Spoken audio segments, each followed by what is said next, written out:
नमस्कार दोस्तों, जय हिंद, वंदे मातरम। दोस्तों, मैं आपके साथ जायसवाल सर आप सभी का स्वागत अभिनंदन करता हूं शिक्षक भर्ती के channel YouTube channel Jaiswal coaching centre पर, पावर्ड बाई शिक्षा ही प्रकाश है। दोस्तों, बात करेंगे पर्यावरण के ईवीएस के एनसीईआरटी के पैटर्न पर। प्रैक्टिस सीरीज चल रही है और प्रैक्टिस सीरीज का यह पार्ट नंबर दोस्तों आपका 17 है। और आपको सभी को पता है कि ईवीएस के प्रत्येक पार्ट में हम 25 महत्वपूर्ण एमसीक्यूज प्रश्न करते हैं। तो चलिए शुरुआत करते हैं। जितने प्यारे भाई बहन पहली बार विजिट कर रहे हैं, बेल आइकन प्रेस कर लीजिएगा ताकि हर एक क्लास आपको फ्री ऑफ कॉस्ट मिलता रहे। पहला प्रश्न है, राजस्थान के केवलादेव घाना राष्ट्रीय उद्यान को पहले किस नाम से बुलाया जाता था? सलीम अली पक्षी अभ्यारण्य, खिजादिया पक्षी अभ्यारण्य, भरतपुर पक्षी अभ्यारण्य या मयानी पक्षी अभ्यारण्य? तो राजस्थान के केवलादेव घाना राष्ट्रीय उद्यान को सब पहले जो है किस नाम से बुलाया जाता था? तो दोस्तों भरतपुर पक्षी अभ्यारण्य के नाम से बुलाया जाता था। फिर बाद में केवलादेव घाना राष्ट्रीय उद्यान पड़ा था और इसमें हजारों की संख्या में दुर्लभ और विलुप्त जाति पक्षी पाए जाते हैं, जैसे साइबेरिया से आए सारस जो यहाँ सर्दियों के मौसम में आते हैं। आई थिंक आप लोग अच्छे तरीके से समझ गए होंगे।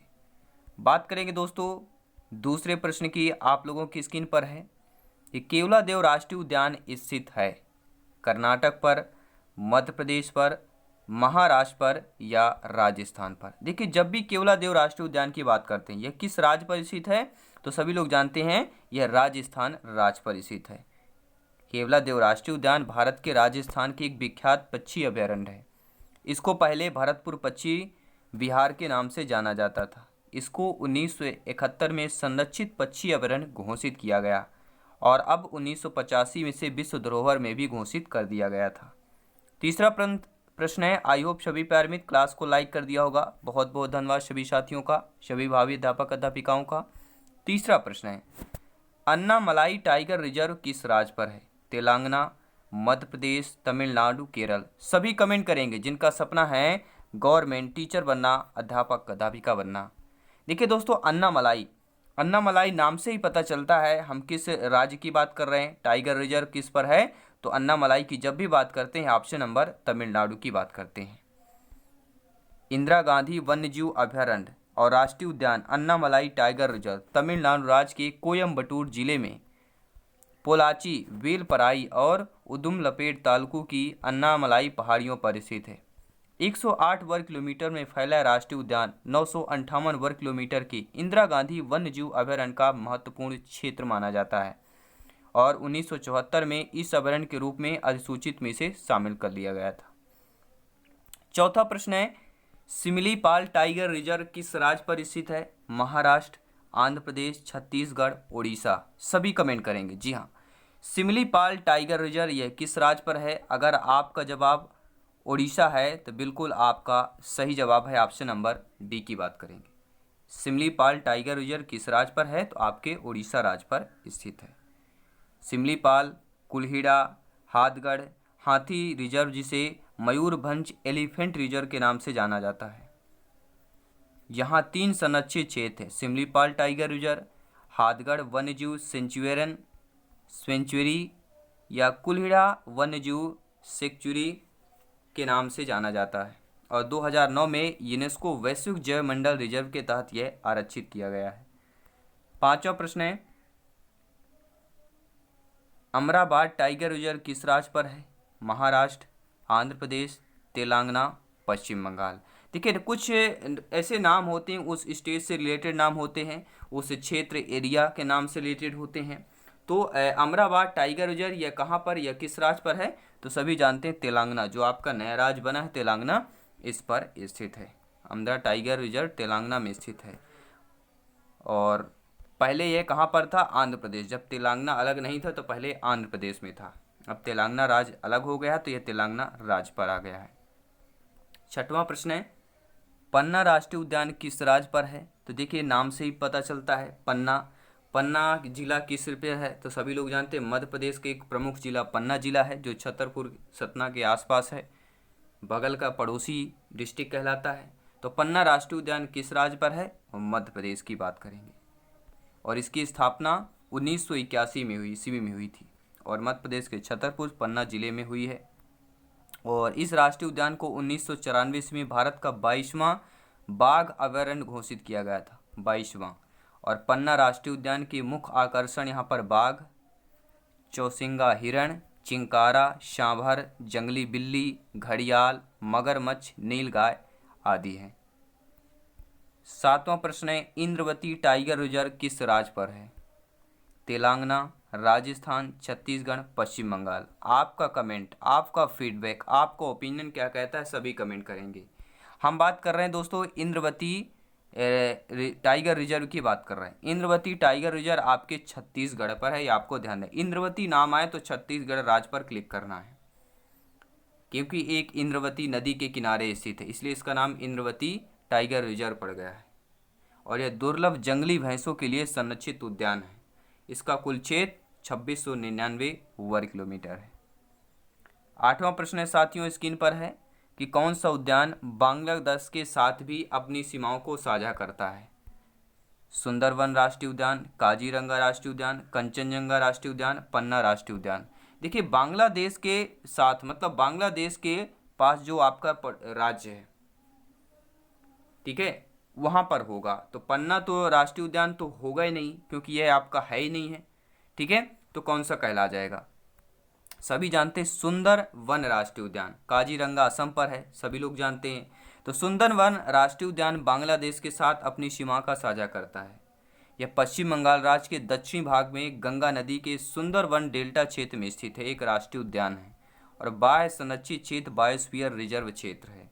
और यह क्षेत्र मैंग्रोव वन के घनों जंगलों से घिरा हुआ है और रॉयल बंगाल टाइगर का सबसे बड़ा क्षेत्र माना जाता है। 9वां प्रश्न है, कंचनजंगा राष्ट्रीय उद्यान, जिसे कंचनजंगा बायोस्फीयर अभयारण्य भी कहा जाता है, यह स्थित है पश्चिम बंगाल पर, असम पर, सिक्किम पर, मेघालय पर। सभी कमेंट करेंगे, फीडबैक करेंगे। जी हाँ, कमेंट बॉक्स में कमेंट आ चुका है कि जब भी कंचनजंगा की बात करते हैं तो कंचनजंगा बायोस्फीयर अभयारण्य के नाम से जाना जाता है, कंचनजंगा राष्ट्रीय उद्यान आता है। तो आपका जवाब यह सिक्किम पर। जी हाँ, वर्ष 1977 में कंचनजंगा राष्ट्रीय उद्यान की स्थापना सिक्किम में की गई थी। यह सिक्किम के उत्तरी जिले में 850 वर्ग किलोमीटर क्षेत्र में फैला हुआ है। ज़्यादा डिटेल से जाएंगे नहीं, क्योंकि ज़्यादा डिटेल से पूछा नहीं जाता है। अब बात करेंगे 10वें प्रश्न की कि दांडली वन्यजीव अभयारण्य स्थित है उड़ीसा राज्य पर, महाराष्ट्र राज्य पर, गुजरात राज्य पर, कर्नाटक राज्य पर। तो दांडेली वन्यजीव अभयारण्य दोस्तों किस राज्य पर स्थित है? अगर आपका जवाब कर्नाटक है, बिना नाटक के करे हुए आप करते हैं, बिना नाटक हुए ही आप नाटक करते हैं, तो दांडेली वन्यजीव अभयारण्य किस राज्य पर है? आपको ध्यान देना, यह कर्नाटक राज्य की बात करेंगे। कुल 834.16 वर्ग किलोमीटर पर क्षेत्र पर फैला हुआ है। यहाँ पर काले तेंदुए, कई अनोखे दुर्लभ प्रजातियों का निवास स्थान है और यहाँ पर पक्षियों का लगभग 200 प्रजातियाँ पाई जाती हैं। 11वां नंबर प्रश्न है, नागरहोल राष्ट्रीय उद्यान बायोस्फीयर रिजर्व का हिस्सा है। किस बायोस्फीयर का हिस्सा है आपका नागरहोल राष्ट्रीय उद्यान? अरावली बायोस्फीयर, विंध्य बायोस्फीयर, सतपुड़ा या नीलगिरी? सभी कमेंट करेंगे। जी हाँ, आप सभी लोग ज्ञानी सर्वज्ञ व्याख्याता लोग हैं, भावी अध्यापक अध्यापिकाएं हैं, आप सभी का वेलकम अभिनंदन है। जयसवाल सर आप सभी को शिक्षकों को नमन करते हैं। दोस्तों नागरहोल राष्ट्रीय उद्यान बायोस्फीयर का हिस्सा है, तो यह नीलगिरी बायोस्फीयर का हिस्सा है, ना से नागरहोल और ना से नीलगिरी। यहाँ पर किसका नल वाला फैक्टर कार्य कर रहा है, ये आपको ध्यान देना है, ठीक है। राजीव गांधी राष्ट्रीय उद्यान के नाम से भी नागरहोल नेशनल पार्क को जाना जाता है। इस राष्ट्रीय उद्यान की स्थापना 1988 में कर्नाटक राज्य के कोडागु एवं मैसूर जिले में किया गया था। अब बात करते हैं दोस्तों अगले प्रश्न की। अगला प्रश्न दोस्तों आप लोगों की स्क्रीन पर दिया गया है। प्रश्न पूछा जा रहा है, कंचनजंगा राष्ट्रीय उद्यान है का महाराष्ट्र, उड़ीसा, राजस्थान, सिक्किम। तो आप सभी लोग जानते हैं कंचनजंगा राष्ट्रीय उद्यान कहाँ पर है, तो आपके सिक्किम राज्य पर स्थित है। अगला प्रश्न है, प्यारा सा प्रश्न है, इनमें से कौन सा एक नेशनल पार्क नहीं है? कार्बेट राष्ट्रीय उद्यान, काजीरंगा राष्ट्रीय उद्यान, सतारा राष्ट्रीय उद्यान या बांदीपुर राष्ट्रीय उद्यान? देखिए नेशनल पार्क नहीं है, नेगेटिव नकारात्मक प्रश्न पूछा गया है। ये थोड़ा सा आपके नॉलेज को चेक कर रहा है कॉर्बेट राष्ट्रीय उद्यान आपने पढ़ा, काजीरंगा राष्ट्रीय उद्यान आपने पढ़ा और बांदीपुर राष्ट्रीय उद्यान आपने पढ़ा। शायद सतारा राष्ट्रीय उद्यान आपने नहीं पढ़ा होगा, तो यह नेशनल पार्क आपका नहीं कहलाएगा। तो according to question right option number C option हो जाएगा। सभी लोग जानते हैं जिम कॉर्बेट राष्ट्रीय उद्यान भारत का प्रमुख राष्ट्रीय उद्यान है। 1936 में इसकी स्थापना हुई थी और राष्ट्रीय उद्यान उत्तराखंड के नैनीताल पर है आपका जिम कॉर्बेट राष्ट्रीय उद्यान। काजीरंगा राष्ट्रीय उद्यान सभी लोग जानते हैं, काजीरंगा राष्ट्रीय उद्यान असम में का महत्वपूर्ण यह माना जाता है राष्ट्रीय उद्यान और यहाँ पर एक सींग गैंडे वाले के लिए प्रसिद्ध है आपका। और बांदीपुर की बात करते हैं तो बांदीपुर राष्ट्रीय उद्यान दक्षिण भारत के कर्नाटक राज्य पर है। प्रोजेक्ट टाइगर के तहत 1973 में एक टाइगर रिजर्व में यह स्थापित किया गया था। तो आई थिंक आप लोग सतारा राष्ट्रीय उद्यान यह नहीं होगा। बांदीपुर राष्ट्रीय उद्यान किस राज्य में है? अभी हमने डिटेल के साथ बताया था, इसलिए हर प्रश्न का उत्तर जो है डिटेल के साथ लाते हैं, डिफिनेशन के साथ लाते हैं, इंट्रोडक्शन के साथ लाते हैं, ताकि आप अपनी तैयारी को और बेहतर कर सकें, सिलेक्शन का रास्ता आसान करें। क्योंकि हमारा टारगेट है आउट ऑफ 150 में से 125 प्लस का स्कोर करना और ईवीएस में आउट ऑफ 30 में से 28 प्लस का स्कोर प्राप्त करना। तो बांदीपुर राष्ट्रीय उद्यान किस राज्य पर है सभी जानते हैं, तो राइट ऑप्शन क्या हो जाएगा हमारा? कर्नाटक राज्य हो जाएगा। अब बात करेंगे अगले प्रश्न की। बांदीपुर कर्नाटक होगा, पेंच राष्ट्रीय उद्यान मध्य प्रदेश पर है, रणथंभौर राष्ट्रीय उद्यान राजस्थान पर है और कांगेर घाटी यह कहाँ पर है? छत्तीसगढ़ राज्य पर स्थित है। अगला प्रश्न है बांधवगढ़ राष्ट्रीय उद्यान किस राज्य पर स्थित है? राजस्थान, छत्तीसगढ़, उत्तर प्रदेश, मध्य प्रदेश। देखिए जब भी बांधवगढ़ की बात करें, बांधवगढ़ राष्ट्रीय उद्यान की बात करें, एक ही नाम आता है मध्य प्रदेश। जी हाँ, बांधवगढ़ राष्ट्रीय उद्यान मध्य प्रदेश के शहडोल जिले पर स्थित है। इसका क्षेत्रफल 437 वर्ग किलोमीटर है और इसकी स्थापना जो है सन 1968 ईस्वी में की गई थी और 1993 में से बाघ परियोजना में शामिल किया गया था। यह सर्वाधिक संख्या बाघों की है। यहाँ पर सफ़ेद शेर भी पाए जाते हैं। किसकर? बांधवगढ़ राष्ट्रीय उद्यान जो कि शहडोल जिले पर है। किस राज्य में मानस टाइगर रिजर्व है? तेलंगाना, मध्य प्रदेश, असम, केरल। देखिए जब भी मानस की बात करते हैं एक ही नाम आता है। किसकी बात करेंगे? मानस में कितने हैं? 3 वर्ण हैं और असम में कितने हैं? 3 वर्ण हैं। आप कहेंगे केरल में भी है, लेकिन जब भी मानस की बात की जाती है असम में मानस में सावर्ण हैं और असम में भी सावर्ण हैं, तो ये आपको ध्यान देना है।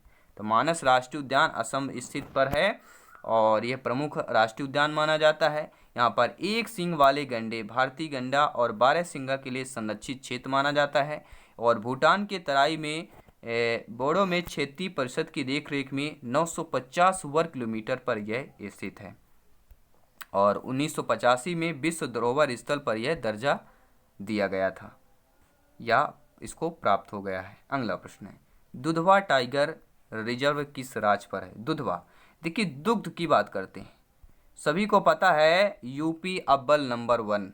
दुग्ध टाइगर रिजर्व की बात करते हैं, जब भी दुग्ध की बात की थी ना छत्तीसगढ़ की बात होती, ना पश्चिम बंगाल, ना कर्नाटक, ना मध्य प्रदेश, सीधा बात होती है उत्तर प्रदेश। दुधवा टाइगर रिजर्व आपके उत्तर प्रदेश पर है और यह भारत और नेपाल की सीमा में लगे विशाल वन क्षेत्र पर फैला हुआ है और यह कहाँ पर है?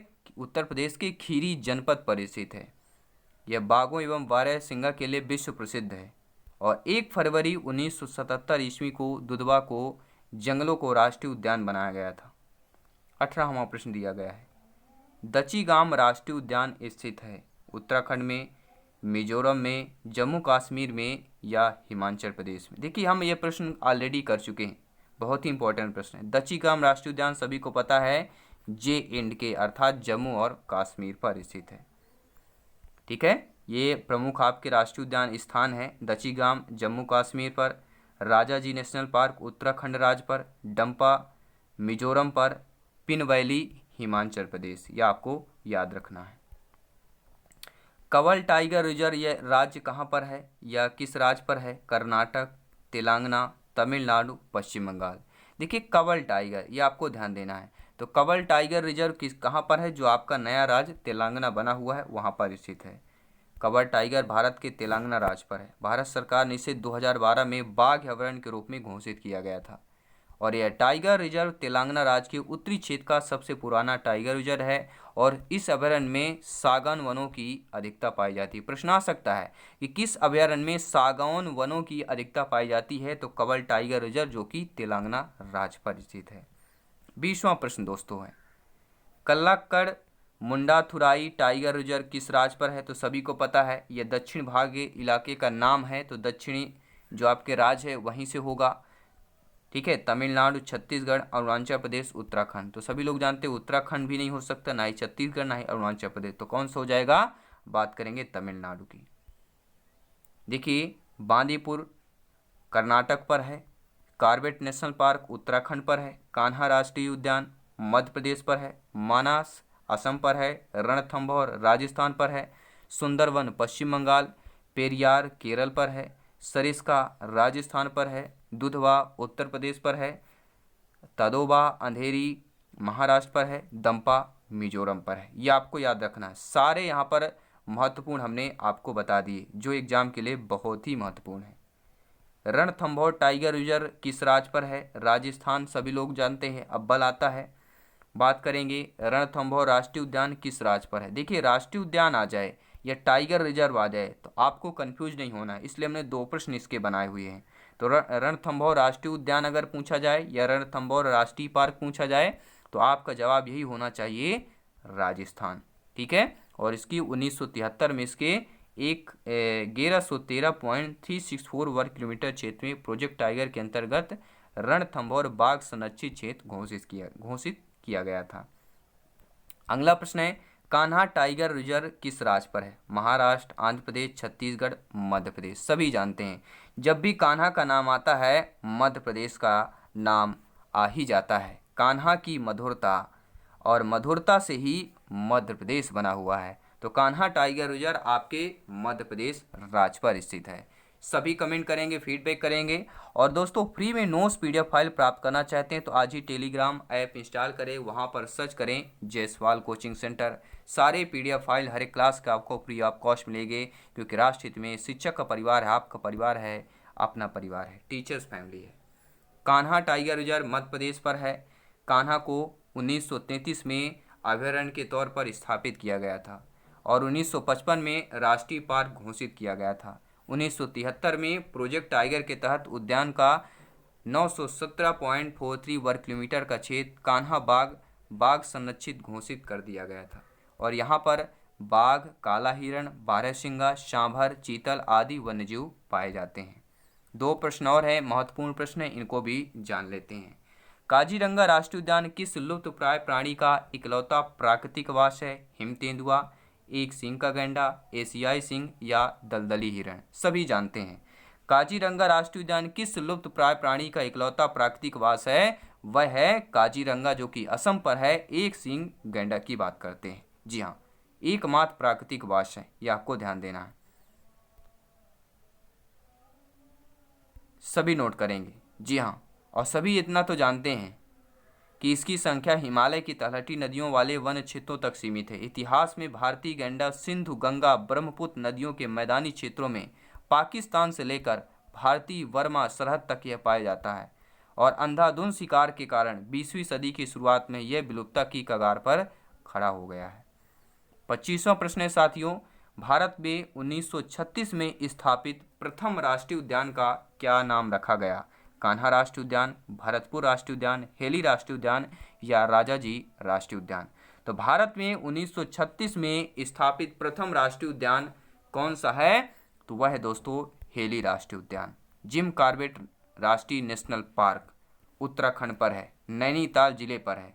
1934 में संयुक्त प्रांत के गवर्नर मैल्कम हेली ने इसे जैविक उद्यान घोषित किया गया था और 1936 में गवर्नर मैल्कम हेली के नाम से इसे हेली नेशनल पार्क का नाम दिया गया और भारत के पहला राष्ट्रीय पार्क और दुनिया का तीसरा सबसे बड़ा पार्क बना। 1957 में इस पार्क का नाम जिम कॉर्बेट नेशनल पार्क रखा गया। तो यह दोस्तों महत्वपूर्ण 25 प्रश्न आपको कैसे लगे नीचे कमेंट करके बताइए और 25 प्रश्नों में से आपका स्कोर क्या है, 12+ है 20 एबव आपका कितना है कमेंट करके बताना है। तैयारी जारी रखना है क्योंकि सिलेक्शन यहाँ पर शरों पर ही है। सभी मित्रों को जय हिंद, वंदे मातरम, धन्यवाद सभी का।